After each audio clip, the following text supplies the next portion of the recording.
അപ്പോൾ ഗോൾഡ് 1 ഇയറിൽ 2024-2025 കാലഘട്ടത്തിൽ 44% ആണ് ഗോൾഡ് സർജ് ചെയ്തിരിക്കുന്നത്. പക്ഷേ അറ്റ് ദ സെയിം ടൈം സിൽവറിന് എന്താണ് അതേ സമയത്ത് പറ്റിയിരിക്കുന്നത്? അപ്പോൾ ഇനി നമ്മുടെ ഒരു ഗോൾഡൻ ക്വസ്റ്റൻ എന്താണ്? സിൽവർ നമ്മൾ എങ്ങനെയാണ് ഇൻവെസ്റ്റ് ചെയ്യുന്നത് എന്നുള്ളതാണ്. ഒരു ഇൻവെസ്റ്റർ എന്നുള്ള രീതിയിൽ അല്ലെങ്കിൽ ഒരു എക്കണോമി ഓപ്പർച്യൂണിറ്റീസിൽ പാർട്ടിസിപ്പേറ്റ് ചെയ്യാൻ ആഗ്രഹിക്കുന്ന ഒരാളെന്നുള്ള നിലയിൽ നമ്മൾ ഇന്നും സിൽവറിൻ്റെ ഇൻവെസ്റ്റ്മെൻറ്റ് ഓപ്പർച്യൂണിറ്റീസ് അറിയുക എന്നുള്ളത് വളരെ ഇമ്പോർട്ടൻ്റ് ആണ്.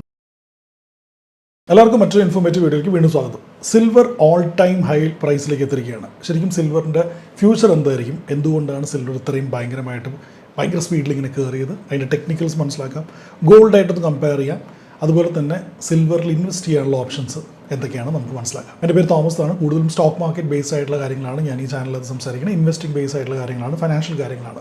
അപ്പോൾ ഷെയർസ്, മ്യൂച്വൽ ഫണ്ട്സ്, സ്റ്റോക്സ് ഇതെല്ലാം നമ്മളൊരു ടോപ്പിക്കായിട്ട് ഇതിനകത്ത് വരുന്നുണ്ട്. ഓൺടർപ്രണർഷിപ്പ് അങ്ങനത്തെ കാര്യങ്ങളും സെപ്പറേറ്റ് ആയിട്ട് വരുന്നുണ്ട്, പോഡ്കാസ്റ്റും കാര്യങ്ങളും വരുന്നുണ്ട്. അതുകൊണ്ട് ചാനൽ സബ്സ്ക്രൈബ് ചെയ്യുക. ഇതിൻ്റെ തൊട്ട് താഴെ ഇപ്പോൾ നമ്മൾ സംസാരിക്കാൻ പോകുന്ന ഡീറ്റെയിൽ റിപ്പോർട്ട്, സിൽവറിനെ കുറിച്ചുള്ള ഡീറ്റെയിൽ റിപ്പോർട്ട് തൊട്ട് താഴെ ഞാൻ ഡിസ്ക്രിപ്ഷനകത്ത് കൊടുത്തിട്ടുണ്ട്. finsights@squareleague.com എന്ന് പറഞ്ഞൊരു വെബ്സൈറ്റിലാണ്. അതിനകത്ത് രജിസ്റ്റർ ചെയ്യുക. വളരെ ഇൻഫോർമേറ്റീവ് ആയിട്ടുള്ള നിങ്ങളുടെ വെൽത്ത് ബിൽഡിംഗ് പ്രോസസ്സിൽ കോൺട്രിബ്യൂട്ട് ചെയ്യാൻ പറ്റുന്ന പല കാര്യങ്ങളും നിങ്ങൾക്ക് അതിനകത്ത് ആക്സസ് ചെയ്യാൻ പറ്റും. അതിൻ്റെ തൊട്ട് താഴെ വേറെ ലിങ്ക് കൊടുത്തിട്ടുണ്ട്, which is 15 minutes free session for you with NISM certified investment plan. അതും കൂടെ നിങ്ങൾക്ക് ക്ലിക്ക് ചെയ്ത് അവൈൽ ചെയ്യുക. അതിൻ്റെ തൊട്ട് താഴെ വേറെ ലിങ്ക്സും കൊടുത്തിട്ടുണ്ട്. അത് നിങ്ങൾ നോക്കി മനസ്സിലാക്കി ആവശ്യമുണ്ടെന്നുണ്ടെങ്കിൽ ക്ലിക്ക് ചെയ്യുക. അപ്പോൾ നേരെ നമുക്ക് വീഡിയോയിലേക്ക് കിടക്കാം.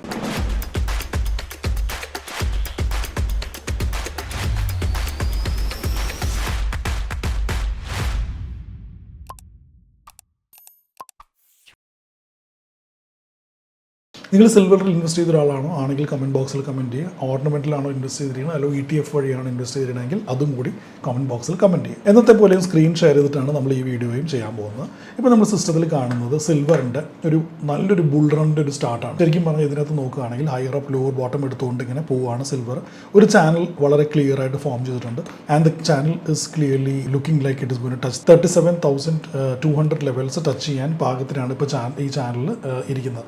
അപ്പോൾ ഈ ചാനൽ നിങ്ങൾ ക്ലോസ്ലി വാച്ച് ചെയ്യുകയാണെങ്കിൽ മനസ്സിലാക്കാൻ പറ്റും, ഏകദേശം ഈ റേഞ്ചിൽ 37,200 ലെവൽസിൽ വരും. അപ്പം ഇവിടെയാണ് ഒരു മേജർ സപ്പോർട്ട് ഫോം ചെയ്തിരിക്കുന്നത്. പക്ഷേ ചാനൽ ബ്രേക്ക് ചെയ്യാതെ നമുക്ക് വേറെ പ്രശ്നങ്ങളൊന്നും ഇതിനകത്ത് ഇപ്പോൾ കാണുന്നില്ല. വളരെ നല്ലൊരു ബുൾ റണ്ണിലാണ് സിൽവർ ഇപ്പോൾ ഇരിക്കുന്നത്. ഇനി നമുക്ക് ഗോൾഡിൻ്റെ ഒരു 1 year റിട്ടേൺസ് എടുത്ത് നോക്കാം. ഇപ്പം നമ്മൾ ഗോൾഡിൻ്റെ 1 year റിട്ടേൺസ് എടുത്ത് നോക്കുകയാണെങ്കിൽ ഇപ്പോൾ മെയ് 2024 ഇവിടെയാണ്. മെയ് തുടങ്ങി ഇപ്പോഴത്തെ ഗോൾഡ് പ്രൈസ് എന്ന് പറയുന്നത് ഏകദേശം ഇവിടെയാണ്. അപ്പോൾ ഗോൾഡ് 1 ഇയറിൽ 2024-2025 കാലഘട്ടത്തിൽ 44% ആണ് ഗോൾഡ് സർജ് ചെയ്തിരിക്കുന്നത്. പക്ഷേ അറ്റ് ദ സെയിം ടൈം സിൽവറിന് എന്താണ് അതേ സമയത്ത് പറ്റിയിരിക്കുന്നത്? ഇത്രയും വരെ നിങ്ങൾ ഈ വീഡിയോ കണ്ടിട്ടുണ്ടെങ്കിൽ I am sure that you like the video. ആ ലൈക്ക് നിങ്ങൾ ഡിസ്പ്ലേ ചെയ്യാൻ വേണ്ടി താഴത്തെ ലൈക്ക് ബട്ടൺ ക്ലിക്ക് ചെയ്യുക, so that it reaches maximum number of people and also it gives you motivation to do more content for you. അപ്പോൾ നമ്മുടെ സിൽവറിൻ്റെ value എടുക്കുകയാണെങ്കിൽ നമ്മൾ ഈ ഒരു പെർട്ടിക്കുലർ പീരീഡ് ഓഫ് ടൈമിൽ ഫെബ്രുവരി മാർച്ച് പീരീഡ് ഓഫ് ടൈമിൽ നമ്മൾ നോക്കുകയാണെങ്കിൽ ഇവിടെ വരെ നോക്കുകയാണെങ്കിൽ 60% കണ്ടോ നിങ്ങൾ, 60% ആണ് സിൽവറിൻ്റെ ഗ്രോത്ത് എന്ന് പറയുന്നത്. അപ്പോൾ സിൽവർ ഗോൾഡിനേക്കാളും നന്നായിട്ടാണ് ഗ്രോ ചെയ്തിരിക്കുന്നത്. അതിന് പല കാരണങ്ങളുണ്ട്. ആ കാരണങ്ങൾ എന്താണ് എന്ന് നമുക്ക് മനസ്സിലാക്കാം. അപ്പോൾ ഏറ്റവും ആദ്യത്തെ പോയിന്റ് എപ്പോഴത്തെ പോലെയും സിൽവറിൻ്റെ സപ്ലൈ ഡിമാൻഡ് എന്നുള്ള പോയിന്റ് തന്നെയാണ്. സപ്ലൈ കുറവും ഡിമാൻഡ് കൂടുതലും ആണെങ്കിൽ ഏതൊരു കമ്മോഡിറ്റി, ഏതൊരു പ്രൊഡക്റ്റ് ആണെങ്കിലും അതിൻ്റെ പ്രൈസ് ഡെഫിനറ്റ്ലി കൂടേണ്ടതാണ്. അതിൻ്റെ ഒരു റിയൽ ലൈഫ് അല്ലെങ്കിൽ അതിൻ്റെ ഒരു പ്രൂവൺ ഡേറ്റ ആണ് നമ്മളിപ്പോൾ ഇവിടെ കാണിക്കുന്നത്. അപ്പോൾ സപ്ലൈ ഡിമാൻഡ് തന്നെയാണ് കാരണം. പക്ഷേ സപ്ലൈ ഡിമാൻഡ് എന്ന് പറയുമ്പോൾ ഡിമാൻഡ് ഏത് സൈഡിലേക്കാണ് പോയിരിക്കുന്നത്, സപ്ലൈ എവിടെയാണ് കുറഞ്ഞിരിക്കുന്നത് എന്നൊക്കെ നമുക്ക് മനസ്സിലാക്കാം. അതിൻ്റെ സ്ക്രീനിലേക്ക് നമുക്ക് തിരിച്ചു പോകാം. ഇപ്പോൾ നമ്മൾ സപ്ലൈ സൈഡിലേക്ക് പോവുകയാണെങ്കിൽ മൈൻ പ്രൊഡക്ഷൻ എന്ന് പറയുന്നത് 23-ൽ -1%, 24 ഇതുവരെ -1%. അപ്പോൾ അവിടെ സപ്ലൈ സൈഡിൽ മൈൻ പ്രൊഡക്ഷൻ സൈഡിൽ തന്നെ ഒരു ലോവർ പ്രൊഡക്ഷനിലാണ് നമ്മൾ സിൽവറിൽ പോയിക്കൊണ്ടിരിക്കുന്നത്. അതുപോലെ തന്നെ നമ്മൾ ഡിമാൻഡ് സൈഡിൽ നോക്കുകയാണെങ്കിൽ ഇപ്പോൾ ഇൻഡസ്ട്രിയൽ ഡിമാൻഡ് 2023 11% ആണ് കയറിയിരിക്കുന്നത്.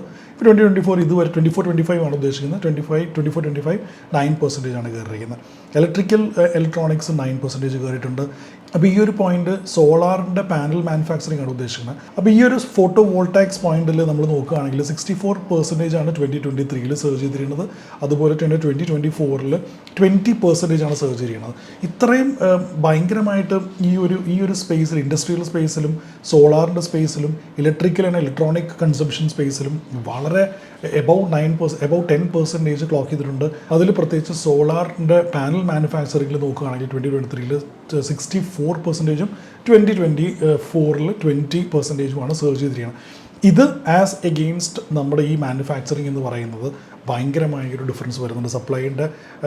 സപ്ലൈ ഒത്തിരി കുറവും എന്നാൽ ഡിമാൻഡ് ഭയങ്കരമായിട്ട് കൂടുമാണ് സിൽവറിനെ ചെയ്തിരിക്കുന്നത്. ഇത് വളരെ ആൻറ്റിസിപ്പേറ്റ് ചെയ്തൊരു കാര്യമാണ്. ഇതേ ട്രെൻഡ് തന്നെ നിലനിൽക്കും എന്നുള്ളതാണ് നമുക്കിപ്പോൾ മനസ്സിലാക്കാൻ പറ്റുന്നത്. അപ്പോൾ ഇനി നമ്മുടെ ഒരു ഗോൾഡൻ ക്വസ്റ്റൻ എന്താണ്, സിൽവർ നമ്മൾ എങ്ങനെയാണ് ഇൻവെസ്റ്റ് ചെയ്യുന്നത് എന്നുള്ളതാണ്. കാരണം ഒരു ഇൻവെസ്റ്റർ എന്നുള്ള രീതിയിൽ അല്ലെങ്കിൽ ഒരു എക്കണോമി ഓപ്പർച്യൂണിറ്റീസിൽ പാർട്ടിസിപ്പേറ്റ് ചെയ്യാൻ ആഗ്രഹിക്കുന്ന ഒരാളെന്നുള്ള നിലയിൽ നമ്മളിന്നും സിൽവറിൻ്റെ ഇൻവെസ്റ്റ്മെൻറ്റ് ഓപ്പർച്യൂണിറ്റീസ് അറിയുക എന്നുള്ളത് വളരെ ഇമ്പോർട്ടൻ്റ് ആണ്. അപ്പോൾ അതുകൊണ്ട് തന്നെ ഏറ്റവും ആദ്യം ഫിസിക്കൽ സിൽവറാണ്. നമുക്ക് എല്ലാവർക്കും അറിയാവുന്ന പോലെ തന്നെ physical silver is available through out. പല ജ്വല്ലറീസിലും പല ഓർണമെൻ്റലായിട്ടും നമുക്ക് ഫിസിക്കൽ സിൽവർ ഇൻവെസ്റ്റ് ചെയ്യാൻ നമുക്ക് അവൈലബിൾ ആണ്. പക്ഷേ ഇതിനകത്ത് സിൽവർ ETFs എന്നുള്ളൊരു പോയിന്റിലേക്കാണ് നമ്മൾ വരേണ്ടത്. സിൽവർ ETFs എന്ന് പറയുമ്പോൾ ഇത്രയും സിൽവർ ETFs ആണ് നമുക്ക് പ്രിഡോമിനൻ്റ്ലി മാർക്കറ്റിൽ ഇൻവെസ്റ്റ് ചെയ്യാൻ നമുക്ക് അവൈലബിൾ ആയിട്ടുള്ളത്. ഇപ്പോൾ ICICI Prudential silver ETF, Nippon India silver ETF, HDFC silver ETF, Aditya Birla and DSP silver ETF. ഇത്രയും 5 ഫണ്ട്സാണ് നമുക്ക് മാർക്കറ്റിൽ സിൽവറിൽ ഇൻവെസ്റ്റ് ചെയ്യാൻ അവൈലബിൾ ആയിട്ടുള്ളത്. അതിനകത്ത് ഏറ്റവും ഹയസ്റ്റ് AUM എന്ന് പറയുന്നത് ഇപ്പോൾ എല്ലാത്തിലും ഞാൻ നിങ്ങളെൻ്റെ വീഡിയോ മുമ്പും കാണുന്ന ഒരാളാണെങ്കിൽ ഞാൻ എപ്പോഴും പറയാറുള്ളൊരു കാര്യം എന്ന് വെച്ചാൽ ETFs ഇൻവെസ്റ്റ് ചെയ്യുമ്പോൾ ഏറ്റവും ഇമ്പോർട്ടൻ്റ് ആയിട്ട് നോക്കേണ്ടത് അസറ്റ് അണ്ടർ മാനേജ്മെൻ്റ് ആണ്. അസറ്റ് അണ്ടർ മാനേജ്മെൻറ്റ് അല്ലെങ്കിൽ AUM, ആ കോർപ്പസ് ഉണ്ടല്ലോ, അത് ഇല്ലാത്ത ഫണ്ട്സിലാണ് നമ്മൾ സിൽവറിൽ ഏത് ETF ഇൻവെസ്റ്റ് ചെയ്യുമെങ്കിലും ആ ലിക്വിഡിറ്റി പ്രഷർ ഭയങ്കരമായിട്ട് വരാൻ ചാൻസ് ഉണ്ട്. അതുപോലെ തന്നെ ആ ഒരു ഫണ്ട്സ് മാനേജ്മെൻറ്റ് കുറച്ചുകൂടെ എളുപ്പമാക്കാൻ ഏറ്റവും കൂടുതൽ AUM ഉള്ള ഫണ്ട്സിൽ ഇൻവെസ്റ്റ് ചെയ്യാണ് എന്തുകൊണ്ടും സെൻസിബിൾ. പക്ഷേ ഇതിനകത്ത് നമ്മൾ നോക്കുകയാണെങ്കിൽ അങ്ങനെ ഭയങ്കര കുറവായിട്ട് AUM ഒന്നിലുമില്ല. അത്യാവശ്യം എല്ലാത്തിലും ഒരു 2 lakh 3 lakh crores above AUM ഉള്ള ഫണ്ട്സാണ് നമ്മൾ നിൽക്കുന്നത്. പക്ഷേ ഇതിനകത്ത് ഏറ്റവും കൂടുതൽ AUM നിൽക്കുന്നത് നിപ്പോൺ ഇന്ത്യ ആണ്. 80 lakhs ആണ് ഇതിനകത്തുള്ളത്. അതിനകത്ത് കഴിഞ്ഞു കഴിഞ്ഞാൽ ICICI Prudential 14 lakhs ആണുള്ളത്. പക്ഷേ ഇതിനകത്ത് നമ്മൾ നോക്കുകയാണെങ്കിൽ നമ്മുടെ റിട്ടേൺസ് 1 year റിട്ടേൺസ് ഏറ്റവും കുറവ് നിപ്പോൺ തന്നെയാണ് കൊടുത്തിരുന്നത്. പക്ഷേ എല്ലാത്തിനും ഡിഫറൻസ് വളരെ മൈന്യൂട്ടായിരിക്കും. കാരണം എല്ലാവരും ഫോളോ ചെയ്യുന്ന ഒരേ സിൽവർ ETF തന്നെയായിരിക്കും. പിന്നെ അതിൻ്റെ അകത്ത് വരുന്നത് കോസ്റ്റാണ്.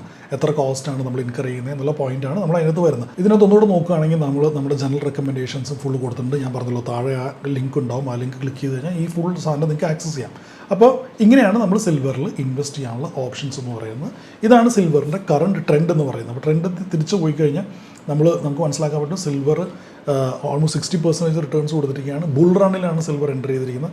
ഇതേപോലെ തന്നെ സിൽവർ ഒരു ഭയങ്കര വലിയൊരു ബുൾ റണ്ണിൽ 2000 ഈ ഡേറ്റ നോക്കും, 2004 തുടങ്ങി 2017 വരെ ഒരു ഭയങ്കര വലിയൊരു ബുൾ റണ്ണിൽ സിൽവർ പോയായിരുന്നു.